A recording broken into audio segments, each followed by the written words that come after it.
Car हाम्रो YouTube च्यानलमा आज चाहिँ हामीले म्यादी प्रहरीका लागि लिखित परीक्षामा सोध्न सक्ने महत्त्वपूर्ण प्रश्नहरूको नमुना सेट ल्याएर आएका छौँ।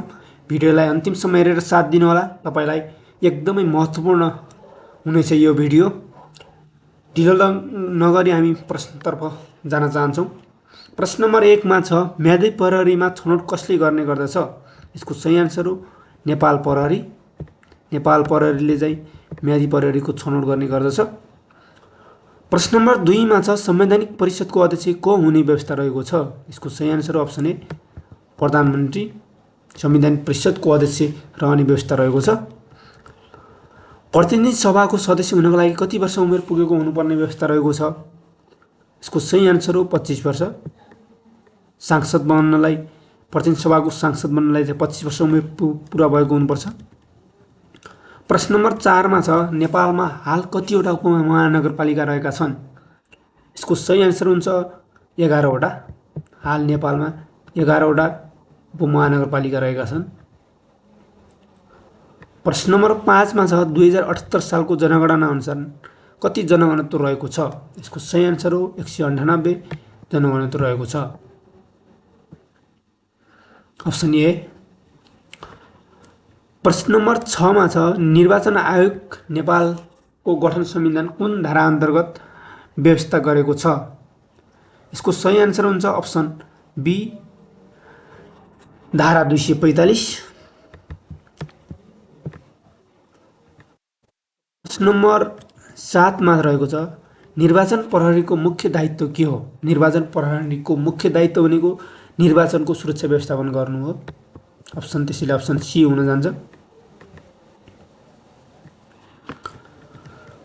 प्रश्न नम्बर 8 मा छ, नेपालमा निर्वाचन प्रणाली कस्तो रहेको छ? प्रत्यक्ष मार्त, समानुपातिक मार्त, प्रत्यक्ष र समानुपातिक मार्त, अप्रत्यक्ष भनेर अप्सन दिएको छ। यसको सही आन्सर हो अप्सन सी हुन जान्छ। प्रत्यक्ष र समानुपातिक गरेर मिश्रित निर्वाचन प्रणाली रहेको छ नेपालमा। मतदान केन्द्रमा हतियार लैजान पाउने व्यक्ति को हो?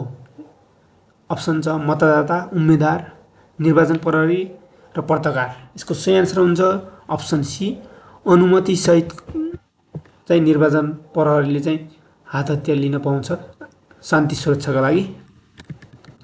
र प्रश्न नम्बर 10 मा छ, गोप्य मतदानको अर्थ के हो?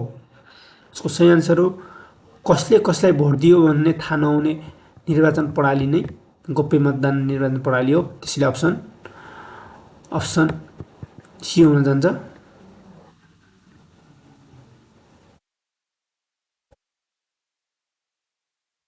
अप्सन बी हुन जान्छ साथीहरू। यहाँ यसमा अप्सन बी हो। र प्रश्न नम्बर 11 मा छ, निर्वाचन प्रहरीको ड्युटी अवधि कहिलेदेखि कहिलेसम्म हुन्छ भनेको छ? यो चाहिँ मनोनयनदेखि मतगणनासम्म।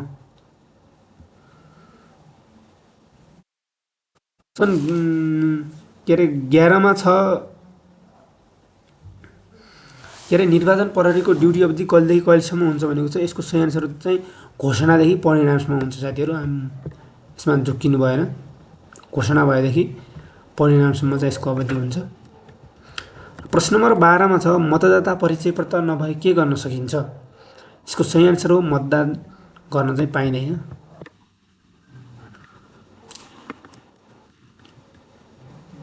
प्रश्न नम्बर 13 मा छ, निर्वाचन अपराधको उजुरी कसले हेर्छ? अदालत, निर्वाचन आयोग, प्रहरी र माथिका सबै भनेको छ। यसको सही आन्सर हुन्छ माथिका सबै। सबैले चाहिँ निर्वाचन अपराधको उजुरी हेर्न सक्छ। प्रश्न नम्बर 14 मा छ, नेपालको संविधानको कतिवटा मौलिक हकको व्यवस्था गरिएको छ? नेपालको संविधानमा 31 वटा मौलिक हकको व्यवस्था गरिएको छ। धारा 16 देखि 46 मा व्यवस्था गरिएको छ। प्रश्न नम्बर 15 मा छ, नेपालको सबैभन्दा लामो नदी कुन हो भनेको छ? यसको सही आन्सर हुन जान्छ कर्णाली। Option B. प्रश्न नम्बर 16 मा छ, 150 को 20% कति हुन्छ भनेको छ साथीहरू। यसको हिसाब गर्दाखेरि चाहिँ पर्सेन्टमा लग्दाखेरि 150 इन्टु को ठाउँमा इन्टु 20/100 गर्दाखेरि कति हुन्छ? त्यति नै एन्सर हुन्छ। 150 को 20% भनेको 15 दुना 30, त्यही भएर अप्सन ए हुन जान्छ। यसको पर्सेन्टलाई अङ्कमा लग्दाखेरि 150 जति अङ्क छ त्यसको इन्टु 20 भागा 100 गर्दाखेरि जति आउँछ त्यति नै त्यसको पर्सेन्टको रकम हुन्छ। प्रश्न नम्बर 17मा छ 1 दर्जन मूल्यको 240 छ भने एकवटाको कति हुन्छ भनेको छ। 1 दर्जनमा 12 वटा मूल्य हुन्छ, के अरे 12 वटा हुन्छ। 12 वटाको 240 छ भनेपछि एकवटाको कति हुन्छ। 12 ले 240 लाई भाग गर्दा जति आउने संख्या हुन्छ त्यो नै एकवटाको मूल्य हुन्छ। 12 लाई 240 लाई भाग गर्दाखेरि कति हुन्छ 20 हुन्छ। त्यसैले आन्सर बी हुने भयो। र प्रश्न नम्बर 18मा छ 10 + 15 × 2 बराबर कति हुन्छ भनेको छ। पहिला चाहिँ मल्टिप्लाई गर्ने, जस्तै डिभाइड भाग दिएको छ भने पहिला भाग गर्ने, त्यसपछि मल्टिप्लाई गर्ने, त्यसपछि चाहिँ जोड घटाउ जे गरे पनि हुन्छ।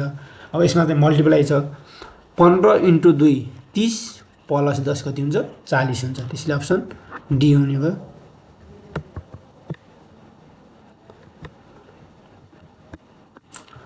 प्रश्न नम्बर 19मा छ औसत निकाल्नुहोस् भनेको छ। औसत भनेको तिनटैको मिड पोइन्ट अथवा औसत हो। त्यसमा चाहिँ तिनटै जोड्ने जतिवटा अङ्क छ त्यसले चाहिँ भाग गरेपछि आउँछ। जस्तै 3वटा अङ्क छ भने तिनटालाई जोड्ने र तिनटाले भाग गर्ने, 4वटा छ भने 4वटा अङ्कलाई जोड्ने, 4वटाले भाग गर्ने। अब यसमा चाहिँ हाम्रोमा चाहिँ 3टा छ, 10 20 र 30 जोड्दा कति हुन्छ 10 20 30 30 30 60 हुन्छ। 60 भागा 3 गर्दा कति हुन्छ 20 हुन्छ। त्यही भएर यसको औसत कति हुने भयो बी। औसत निकाल्ने कस्तो गरे जति सबै जुन जुन अङ्क दिएको छ तिनीहरू सबै अङ्क जोड्ने, अनि जतिवटा अङ्क छ त्यसले चाहिँ भाग गर्दा आउने जुन संख्या हुन्छ त्यही नै औसत संख्या हुन जान्छ। र प्रश्न नम्बर 20 र हाम्रो सेटको अन्तिम प्रश्न रहेको छ 5 जनाले 20 दिनमा काम गर्न सके भने 10 जनाले कति दिनमा लाग्छ भनेको छ। 5 जना भएपछि कुनै काम 20 दिनमा गर्छन्, 10 जनाले चाहिँ काम चाहिँ छिटो हुन्छ, त्यही भएर कति हुन्छ 10 जनाले चाहिँ 10 दिनमा चाहिँ उक्त काम सकाउँछन्। त्यसैले अप्सन सी हुन जान्छ। आजका प्रश्न यति नै रहेको छ साथीहरू। भिडियोलाई अन्तिम समय हेरेर साथ दिनुभएकोमा सबैलाई धन्यवाद। तपाईहरुलाई हाम्रो भिडियो कस्तो लाग्यो सुझाव सल्लाह दिनलाई कमेन्ट गर्नुहोला र आगामी दिनमा कस्तो खालको भिडियो तपाईलाई चाहिएको छ त्यो पनि कमेन्ट बक्समा छोड्नुहोला। भिडियोलाई अन्तिम समय हेरेर साथ दिनुभएकोमा धन्यवाद दिँदै हामी पनि बिदा हुन्छौं। हस्त धन्यवाद।